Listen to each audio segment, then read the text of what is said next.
Second semi-final of the day. Running through this cup, I guess not too quickly actually. It feels quite quick because we've only done 3 best of 3s, but we've actually had the first 2 best of 3s were pretty long, so we're 2.5 hours in, which isn't all so bad as we kick it off to the top right side of the map. Our blue cross player give it up for Hurricane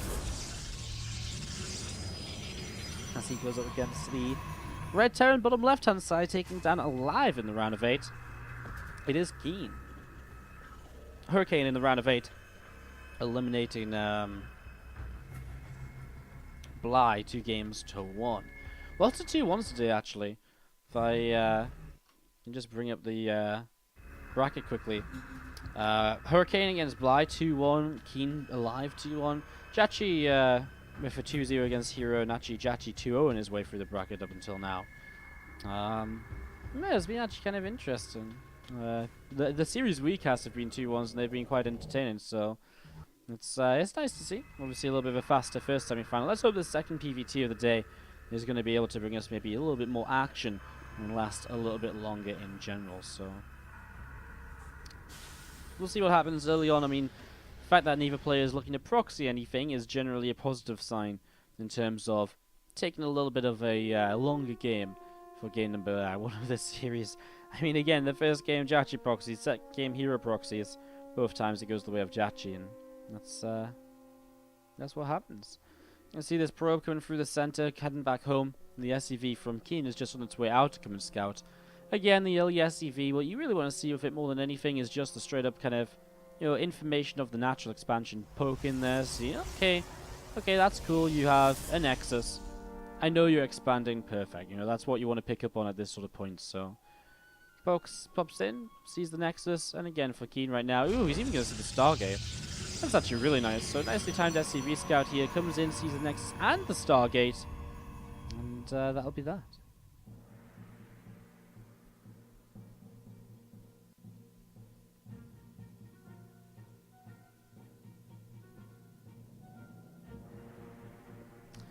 Do you see the SCV pulling back down to the low left-hand side of the map then? CC about to finish building the starport on the way up in the main as well. Nothing really too ridiculous. How are you guys today? I feel as though today we've really just talked about the game so much and we've barely even talked to you guys. What's up, guys? How are we all feeling? We doing good? We doing alright? Hope so. Hope you're having a good time. Hope you're enjoying the action that we've had for you all so far today. It's been fun. It's been some good games, as we've mentioned. It's obviously not over yet. This best of 3 and then a best of 5 still to go. Should be still quite entertaining. So, yeah. As we see the starport just going to finish up here, we do have the Raxel factory and the starport all together, and it looks as though KeeN just approaching the game with a nice little passive way to play. The Viking on the way out, and Oracle is about to pop from Hurricane and move down to the lower left-hand side of the map. Have a couple of gates adding on. I mean, just setting up into everything you would expect. The second Oracle, again, just lets in like a little bit of extra kind of potential harassment. I think the real thing we're watching for, though, is whether we see Phoenix afterwards or whether we're just going to see a quick transition into a Robo Twilight setup, which will really kind of dictate the mid stages of the game in terms of what the Protoss is doing, and hence how the Terran may respond as well. As the Viking comes in, gets a couple of shots, he uses an SCV so far. Not so bad, an SCV and Marine both going down, but some good damage on the first Oracle helps to push it back. And as that Oracle is pushed away, you're left in this situation as the Terran player where, well, I mean, you didn't lose too much, and it's lower health now to pick off later in the game as well. So it was pretty nice. 2 Oracles together, a little bit more deadly, but still, and then again, I guess more deadly, but even more positives to kind of having that first Oracle just be a little bit lower on the overall health to help get rid of it nice and quick if possible. There's the Twilight, there's the Forge coming in from Hurricanes, so getting ready to go into those upgrades as we set up and see how it's going to go. Thank you very much, Squall409 in the chat. Says it's work time now. Good luck at Funnel. Kappa's 100. Thank you very much. Appreciate the bits. Thank you, friend. Did you just have the pure depths and the sentry just in the main base? And the third Nexus coming down as well for Hurricane. Down on the low ground. Man, it's kind of funny. Like, I know I've said this a lot the last few days. If you've been watching the stream the last couple of days, you're probably sick of hearing me say this, but we've really just seen so many people using bits recently. Like, it's kind of funny. kind of interesting. Blink on the way up here from Hurricane. You're going to see the +1 is being chrono boosted on the Forge as well.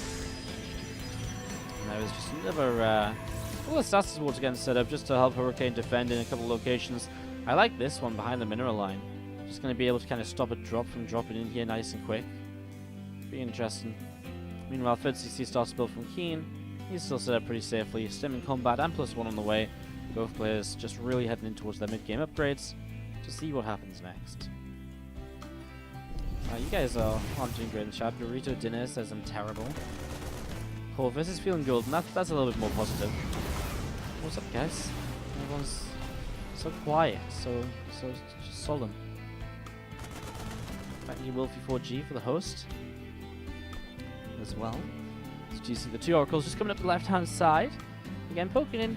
A few SCVs getting picked off. KeeN going to go a bit more aggressive right now, and obviously just try and take advantage of the point where Stim, Combat, and +1 is all finishing up. And that's why these status awards are quite nice, because they're going to slow down that potential attack. And gotta say, I do love the revelation on the Marines and Widow Mines. Just keeping track of where this army is. It's always a big important thing. And obviously, the Oracle Revelation is such a reliable way of keeping track of that army, because you don't suddenly get your observer scanned and then you have no idea of where this is. No, you know for a fact that you're going to be on top of this army for the next 30, 40 seconds, however long a revelation. How even long is a revelation? 43 seconds. It used to be about a minute, right?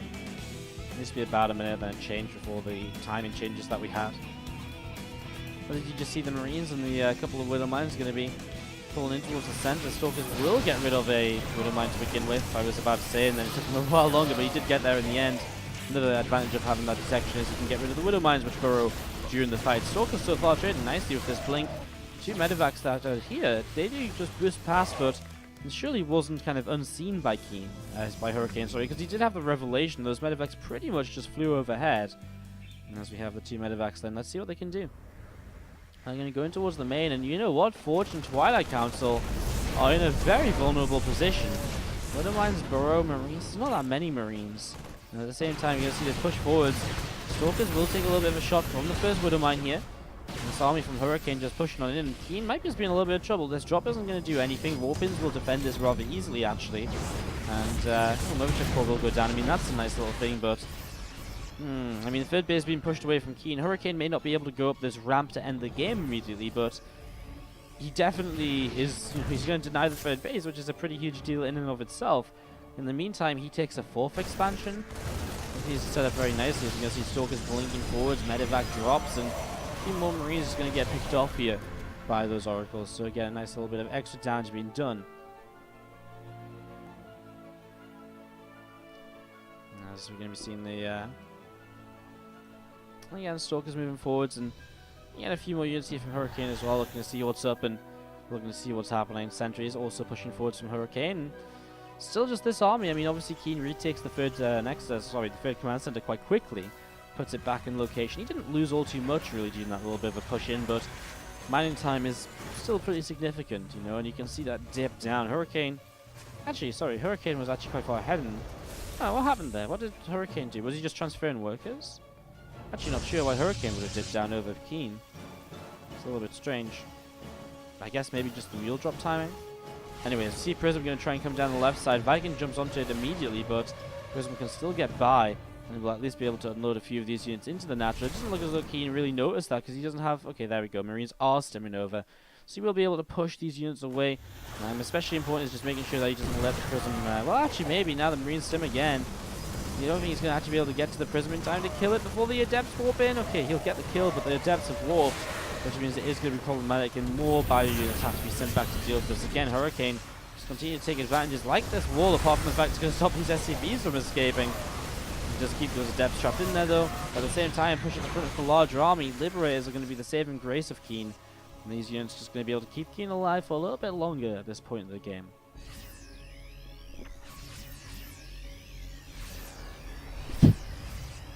Trust me.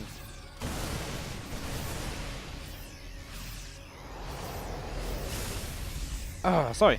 So yeah, just going to be seeing these couple oracles to the south side, and again, just working his way through these rocks.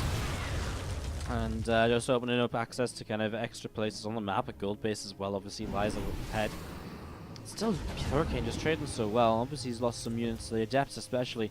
Maybe not quite efficient in the natural expansion. But, I mean, he's just going up so nicely into his kind of follow-up. I mean, he's got a Disruptor out, he's got the Colossi production really ramping up now. 2 Robo facilities up here.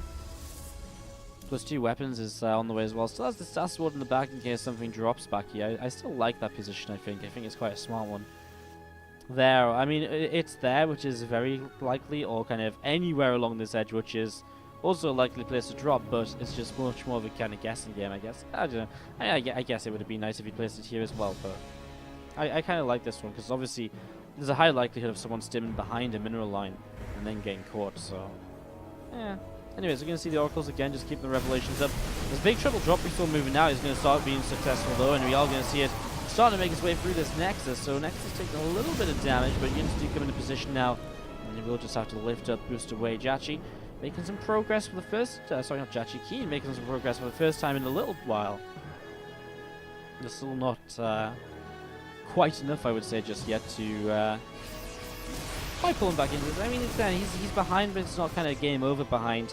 Especially with Liberators on a kind of choked up map like Proxima, there's always going to be positions where if the Protoss player takes the wrong fight, it could go so wrong for him. Right now he is currently killing his own pylon. Obviously not really intentional, just a misclick as he was moving around to try and get into a different location. Status Ward's going to be placed again, just setting up that sort of defensive areas of the map. You can see the scan does reveal the Status Wards, but obviously he still has to kill them at some point. So at the very least he's going to get another scan out for nothing more than to just kill off this status. I guess he could just send one Marine ahead to set it off preemptively.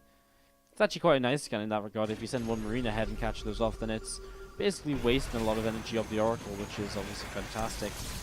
The slow push forwards of the Liberators is beginning, but that's why we've seen the Tempest production begin from Hurricane. He already has 2 of them ready for this push forwards right now, and he's basically done what a lot of Protoss players have forgotten to do lately because we haven't seen as much Liberator-based play in the PvT matchup. But he's done the exact right thing, which is to preempt the Liberator count by making Tempest early. And as he makes Tempest early, he's able to start, pushing those Liberators away without any difficulty. And of course, with the Revelation on them, he has full use of the range of the Tempests, which means he can also push forwards and again just pick off defensive Liberators too. Units on the left side gonna find this next expansion from Protoss. I mean, not really essential or anything right now, I would say, to kind of keep on fighting this as the Tempests are maybe a little bit kind of left in the open there. One of them will go down. Disruptor shot will not go down as we actually see Disruptor being killed in time. Another Disruptor shot, though, is going to be huge into the center of the bio. Maybe not quite as huge as I made it out to be, but still quite successful. Bio Army is actually doing quite a good job. Only one Tempest now will take just, well, twice as long to kill a Liberator, which is actually a pretty huge deal. So suddenly these Liberators have got a little bit kind of, they've got a second wind, feeling as though they might actually be able to do something. It looks as though Hurricane can't actually fight this army as it approaches the gold base. Pylons go down, cannon 2, and this gold base is indeed going to fall. Meanwhile, a drop over here finds a lone Colossus. Suddenly, KeeN is all over the shop, and Hurricane is struggling to keep up and struggling to stay in this. Bio taking down another assimilator here. Big lift up as we see these medevacs just going to drop off in towards the main base. Disruptor shot again, and he clips a little bit of the bio. Zealots keep pushing on forwards, and we'll see another couple of Stalkers getting taken down too. Pylon getting picked off in gateways. It's being kind of dealt with. I mean, this is really nice. I mean, the Liberators, a few of them on the ramp should probably just reposition more towards the center and stop these units from continuing to push forwards. Vikings right now, they're being dealt with by the Tempest. It might just be a fact of the matter that our Terran player doesn't want to kind of lose the Liberators to the Tempest. There is a lot of Tempest now. We're still about full in the main though, and at the same time the third base is being dropped as well by this, just the endless waves of reinforcements, I suppose. 2 Tempests, 3 Tempests still remaining, pulling them back a little bit to regenerate shields. Anyway, the Vikings has arrived as well, but Hurricane just keeps on losing more and more at the moment. The Vikings looking to see what they can grab, grabbing themselves one Tempest right there. So one Tempest does go down. We're just going to be seeing the Marines and Marauders still just causing havoc in the main base. Another Tempest will pop. These units can just rotate down to this bottom right base though, towards the fourth. I mean, that'll be pretty beneficial.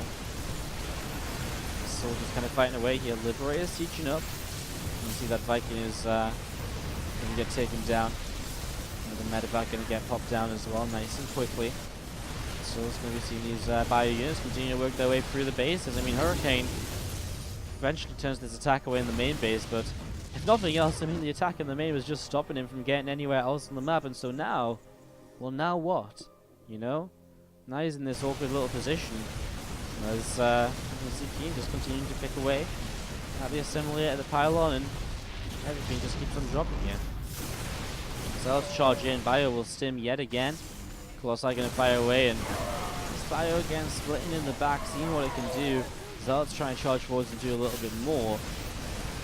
KeeN finds yet another Nexus, and again, I mean, the Liberators kept KeeN alive in this game at a point of the game where he maybe should have usually died, and because of that, he's been able to turn this into quite a successful game for himself. And again, that's the power of Proxima Station. Very easy to hold free bases with the Liberator play. It's very choky. It's actually becoming very Terran-favored map, I feel, recently, just because of the fact that these Liberators are coming back into the metagame. We really haven't seen them around for a long time, since Phoenix Adept was a thing and so on.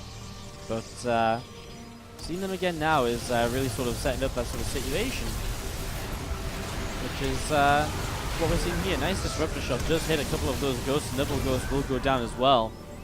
Vikings trying to skirmish with the Tempest up in the skies. You see Liberators still pushing on forwards. Marines and Rollers in the back, and here we go. Big stim in. The Vikings are just going to be able to take everything down. The Bio on the ground is going to be good as well. I mean, once the Tempest lost everyone, the Bio is just not going to stop it. GG's. KeeN picks up the first game. That was funny, man. Yeah, though, I don't think you got tagged in any. Apparently your face isn't recognizable enough for Facebook's auto tag. I didn't tag anyone myself. I just let it auto tag people. Apparently he doesn't like auto tagging you. Sorry, mate. Apparently you don't look like yourself or something. Anyways, let's go into this. Game 2 of this best of 3. We have to the top left-hand side of the map our red Terran player. It is, of course, KeeN. Pulled himself back from a disadvantage in the early stages of Game 1. Again, it's something which you can do on Proxima, but not many other maps. The Liberator is becoming very powerful on the map, and we have seen a lot of the Liberator play on that map in particular recently, and doing a very similar thing, which is keeping Terran players alive, not just against Protoss, but against Zerg too. Keeping, Terran players alive and just allowing them to just survive longer than they should, which then maybe gives them the opportunity to play a little bit differently moving forwards and to kind of hit the next stage of the game, and to expand towards the fourth base as well. It's kind of funny because you can actually take the fourth base just by holding your third base, because those top side rocks to the fourth are very rarely taken down, and they're difficult to take down. It's very far out of position as well, so the Terran can counter drop against it, Bottom right hand side, Blue Protoss player is Hurricane, and he is going to be seeing if he can maybe take a lead this time and maintain it here in the series. Would be nice to see a little bit of a bounce back. And we are on Odyssey. This was initially known as Wind Waker, a map by Avex, and I love this map. I think it's stunningly beautiful, and I think it's really, really cool. When it wasn't initially going to be in the map pool, I was upset, and then they removed Proxima for, sorry, not Proxima, Paladino for it, which was best decision Blizzard have made about a map pool in a long time. I mean, it's just nice, standard macro and interesting, Main base, normal, large main base, which is nice as well. Droppable, there's areas you got to cover. Natural is a bit more compact, easy to take as well. Apparently this, I guess it's a little bit kind of engageable here, maybe this low ground, I'm not sure how that works up here, but it's a little bit more of an exposed natural, but then you take this base down here, which protects the natural a little bit as well as you move on forwards. And this position down here is also another nice base to take if you want to protect kind of positions moving in towards the main. So it's an interesting map. As you see a Stargate opening out of Hurricane, proxied across. So let's see if KeeN can pick up on this one as the Reaper pops up, and you're going to see that Adept getting a couple of shots, and the Shade will come in and will be able to pick up the kill. Nice stuff, denies a lot of the scouting there, so KeeN a little bit blind to this early on as we get set up and ready to go. I mean, again, first week of the new maps, people will be a little bit less aware of sort of all the positions to scout in and bits and pieces like that, so playing the proxies can be a little bit more effective than usual. As this Adept does just shade on towards the upper left-hand side. Oracle being chrono boosted out here by the Stargate. Another gateway being built as well. I'm just going to be seeing the Widowmine. A couple of Marines moving around, seeing what's up. Adept is going to try and be a little bit annoying. It's It's actually going to take the aggression or the pressure towards the front, which is going to distract the Terran player perhaps a bit, allowing the Oracle to maybe come in towards the natural. Sorry, towards the main, while everything else is focused on the natural. Here you go, Oracle going to move on forwards, and let's see what's going to happen. There's no Widow Mine in the main base, because, and he knows that as well. He's going to target this next Widow Mine. Repair comes down, and it is going to keep the Widow Mine alive. But still, it's not exactly in the position you want it to be to protect the mineral line, so KeeN is losing a lot of mining time.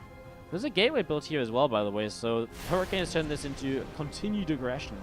With the Viking popping out, it's not only going to help to push back this Oracle, it'll also help to push back the Void Ray follow-up.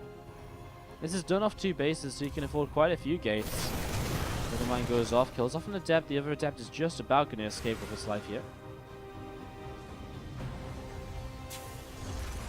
I'm just going to be seeing again an Oracle to the south side. You're going to see Gateways starting to morph into the top side as well, and as the rest of them come up, this is going to be a very powerful push in. I mean, we're going to talk about a second Void Ray being here momentarily. And what does KeeN have to defend this? Well, momentarily, absolutely nothing. Or right now, absolutely nothing. And he still isn't. He's using his factory and starport to build further add-ons. I mean, he's got no defense at the front, no bunker or anything. It's really, he just doesn't know what's going on. It's one of the negatives to having lost the Reaper early. This Viking doesn't see the proc. Well, I mean, he knows it's a proxy starport, right? But he doesn't see it, and if he saw it, he would be able to see the fact it's a Void Ray building now, and he would understand the kind of continued aggression that's about to come his way. So, well, here we go. These units gathering up towards the front. Another Stalker and Zeld from the far right. Going to come forwards, and well, I mean, this is it. Revelation should drop down at the front. He could hit the Widow Mine, and he gets it. You can target that down. Maybe not right away. He's actually just going to give up the Zealot to kind of soak that shot nice and quickly, and the Void Ray is now going to just fight. I mean, the Viking goes down. Actually, this is a pretty solid hold so far. This is better than I thought it would be. The problem is the continued warpings from Hurricane will be difficult to deal with, and without a bunker already being up, how do you get the bunker up when your opponent's just going to keep poking away at those bunkers? You know, realistically, Hurricane shouldn't let those kind of become a thing in this game. So here you go, continues to push forwards, further Adept as well, and so SCVs are going to keep on melting. That bunker goes down, no cancel as well. And I think KeeN is just starting to realize, you know, it's that point where, you know, things are starting to be over. It's like, oh, GG. Play to take the second game, of course, and see what he can do going into the next one. As we do see him spawning as the red Protoss player to the bottom right-hand side, Hurricane. Top left, our blue Terran player, it's KeeN. It's kind of, I think Hurricane's a really interesting player in the StarCraft scene right now. He suddenly started doing really well in a lot of these online cups again, yet he is more or less non-existent in the Korean events. So in like the Korean, I mean, he's existent. He does a lot in the Lima League. But he's like non-existent in like GSL, etc., SSL, and so on. So it's kind of a weird guy to watch lately. KeeN, kind of similar to, I guess, always doing pretty well online, but hasn't had the best of luck offline. But I'd say just because he's been playing a lot more of these online events is maybe a bit more visible to us, so it is interesting. It is indeed. As we said up onto Ascension 5. So, I'm not sure how I feel about this map yet. We saw a ZVP of it earlier between Billowy and Guru. And the ZVP was...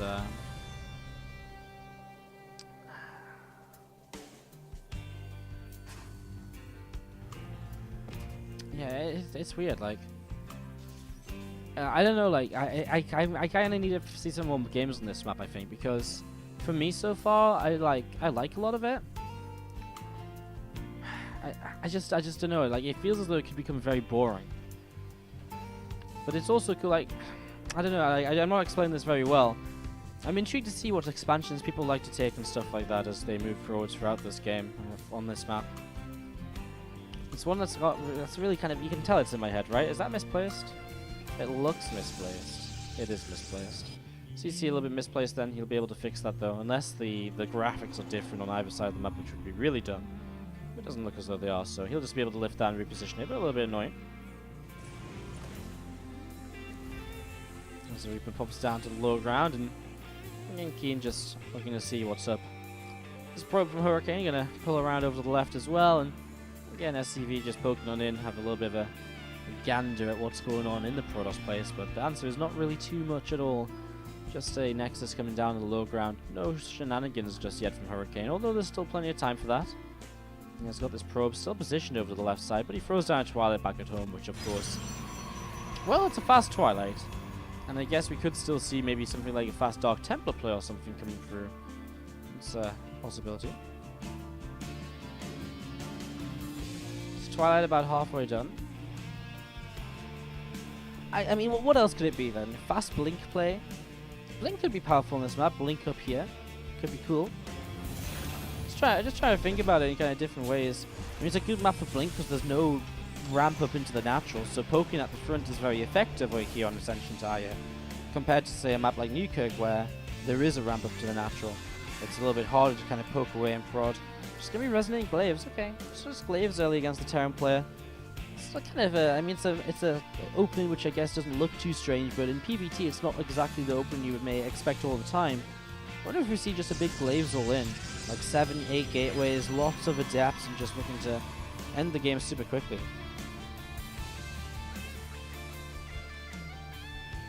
Two adepts still just sat at the front here, Reaper moving around. Do let us know who you're cheering for, by the way, guys. Always interested to see what you guys have to say about the players and who you want to see advancing. Do you remember the winner of this plays Jachi in the round of 2, aka the grand finals of the day. So either a TVT or TVP between KeeN, Jachi, or Hurricane and Jachi. So let me know what you guys are thinking. Let me know who you guys would like to see in those finals, whether you'd like to see another TVP, or maybe you would be intrigued by that TVT mirror matchup. As I'm just going to see Deft coming up through the center and joining up, continuing to move over to the left-hand side. I mean, Roba's about to finish up. It doesn't look as though it's going to be anything too aggressive here. Just going to move in towards the third base. I mean, it's still a few adepts to... I mean, what can they really do, though? I mean, you look at this, it was like... It's like what, like a few Marines, a Cyclone? What are you really going to do with like 6 adepts moving forward? See, okay, well, that's extra gateways. Wow, you know what I mean? Called the aggression, it is aggression. I kind of thought it was past that sort of point. You see the adepts going to think about jumping in. They could actually, because the Marines are a little bit exposed here on their own, and so immediately KeeN taking a little bit of damage. Losing 2 SCVs, a bunch of Marines dropping. Just make this follow-up obviously a little bit scarier. Now the adept's going to shade out of there. Some lost running time as well, just making the follow-up attack, which is going to come in here from Hurricane shortly. Even more valuable. Dark Shrine also dropping down. Prism on the way from the Robo, but he does have an Observer already built, which will be useful against this incoming Widowmine drop. As KeeN will be forced away from his mineral line again, just does not have the units right now in position to push those adepts away, so he has to pull the SCVs out. He's going to long distance mine in the meantime, just to get something done. 8 workers go down though to this Widowmine. That's a huge play. I mean, that's definitely going to keep KeeN kind of in this for the moment or so. Adepts going to work their way through the bunk on the low ground. They will get the kill SCVs, not in position to repair. I mean, KeeN's in trouble. CC on the low ground lifted. Tank going to try and come down to the low ground too. Gateway builds to the left-hand side to allow Hurricane to be a bit more aggressive moving forwards here. These adepts should not commit surely, and they do cancel the last moment. But it does continue to push these units back. This is again the CC just landed back onto the natural expansion here. Dark Shrine will be finishing very shortly from Hurricane. Again, opening up a whole new array of opportunities for himself. In the near future, as this Banshee pushing forwards, will start to do a little bit of damage here. Adepts taking a few shots. Raven going to be coming out from KeeN as well. What did KeeN actually scout then? Let me just look at this. So he scouted the Twilight. He saw no Dark Shrine. He's maybe just assuming that that could be the follow-up here. Hurricane starts to take the third Nexus. DT will warp in. 2 TTs warp in. Currently there is a scan available as well, so actually KeeN's very well defended against Dark Templar. I feel as though if KeeN was just to...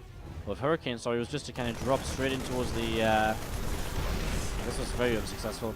The Prism was going to go down too. Just the DT's out. It feels as though if he's just to warp in a bunch of adepts and shade at the front, he might be having a pretty good time. I mean, these Marines are still without sim, combat. Glaive to adepts can still do a lot against them. This Banshee was a little bit of a nuisance. Some Stalkers coming in now to push it back. It's actually a smart thing to add on because it's a very solid way to shut down adepts, although it's a little bit slow at doing it, I suppose. So it's a bit of a weird one. I mean, what a weird game in general, because Hurricane just pulls back now. Hurricane just pulls back, and it's going to be interesting to see what the kind of next stage of this is. DT trying to fight away and trying to pick up this siege tank here. Raven overhead, given the detection to get rid of that Dark Templar. The DT does indeed fall. This game has really confused me. Like, I guess it's one of those situations where obviously Hurricane just says, well, I don't feel as though I can actually come in and kill you. So he's going to try and expand out of it. It's a tough one. I feel as though he could have done more damage if he'd just gone for adept warp-ins in the main right away. It's tough to say, because then of course you don't have your Adepts on the low ground either. It's very tough to say, as we're going to be seeing these few units from Hurricane just coming up the ramp, looking to see what's good. KeeN going to continue to try and push on in, see what else is happening, and pulling all the way back here. I mean, I don't know if this is really a great attack from KeeN. I guess the siege tanks are the issue, right? Siege tanks. He's also got double Raven, and actually the point defense run could be a big part of this. You know, being able to soak a couple of shots.